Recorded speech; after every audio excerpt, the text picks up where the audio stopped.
बिलख बिलख कर रोते इन मासूम बच्चों की हालत देखी। दरअसल इन बच्चों की विधवा मां हिना परवीन के साथ पहले गैंगरेप किया गया और फिर उसे बेरहमी से मारकर फेंक दिया गया और अब ये मासूम बच्चे पूरी तरह से अनाथ हो चुके हैं। सोचिए कि कितना दर्दनाक है कि एक महिला जो अपने 6 बच्चों के लिए अकेले माँ और पिता दोनों का फर्ज अदा कर रही थी, वो माँ भी आज हैवानियत की भेंट चढ़कर इन बच्चों से हमेशा के लिए छीन ली गई। क्या है हैवानियत का ये पूरा मामला, चलिए विस्तार से समझते हैं। नमस्कार, हमारे खास शो ये हिंदुस्तान है संविधान से चलेगा में आपका स्वागत है और मैं हूँ आपके साथ महक सादा।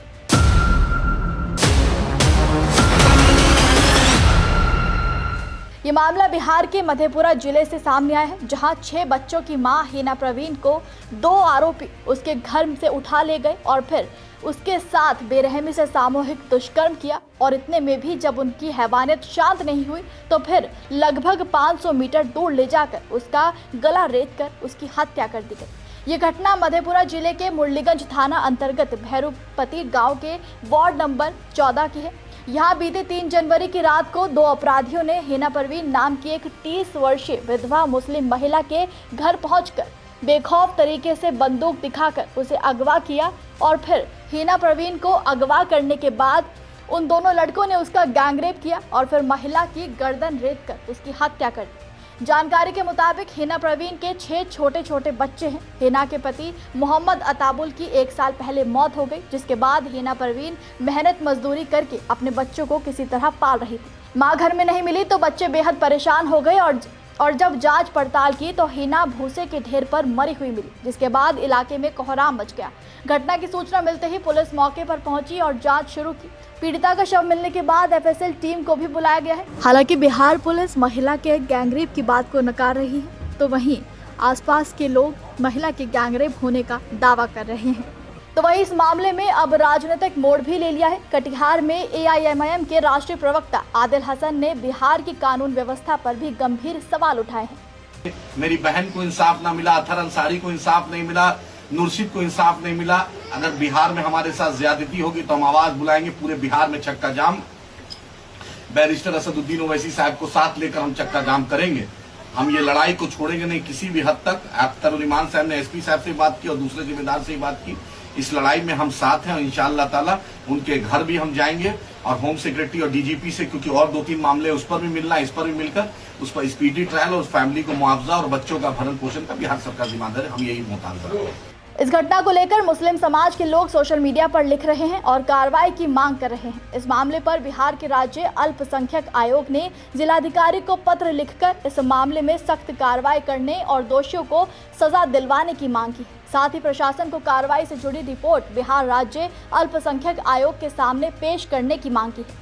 आपको बता दें कि बिहार में महिलाओं संग हैवानियत का ये कोई पहला मामला नहीं है। 2 दिन पहले ही बिहार के खगड़िया में एक 4 साल की बच्ची का रेप कर उसे सरसों के खेत में फेंक दिया गया।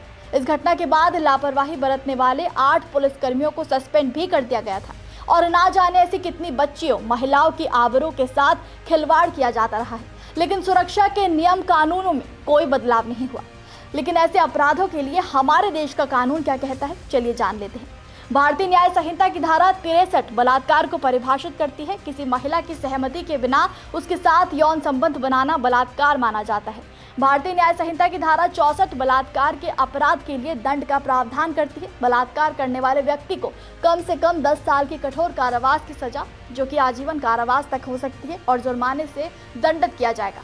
भारतीय न्याय संहिता की धारा 101 हत्या को परिभाषित करती है और इसके लिए सजा का प्रावधान करती है, जिसमें मृत्युदंड या आजीवन कारावास के साथ जुर्माना भी शामिल है। ये धारा मृत्यु के इरादे से किए गए कार्य या ऐसे कार्य जिससे मृत्यु होने की संभावना हो उससे संबंधित है। इन घटनाओं से आप अंदाजा लगा सकते हैं कि बिहार में महिला सुरक्षा और कानून व्यवस्था की क्या हालत हो चुकी है। गुंडों के हौसले इतने बुलंद हो चुके हैं कि वो बिना किसी पुलिस और कानून के डर के महिलाओं को अकेला देखकर बंदूक की नोक पर उन्हें अगवा करते हैं और फिर सरेआम रेप कर उन्हें जान तक से मार डालते हैं। बच्ची हो या बुजुर्ग महिला, किसी के लिए भी बिहार अब सुरक्षित नहीं बचा है। महिला सुरक्षा और अपराध मुक्त प्रदेश के दावे करने वाली नीतीश सरकार जरा जवाब दे, आखिर बिहार में महिलाओं की दर्दनाक स्थिति और कब तक रहेगी?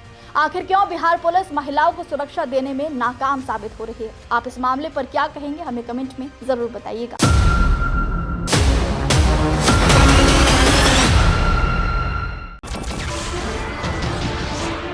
नमस्कार, मैं हूं मानक गुप्ता। अगर आपको हमारा ये वीडियो पसंद आया हो तो इसे लाइक और शेयर जरूर करें और हाँ, हमें सब्सक्राइब और फॉलो करना ना भूलें ताकि आप देश और दुनिया की कोई खबर मिस ना करें। तो जुड़े रहिए हमारे साथ और देखते रहिए News 24।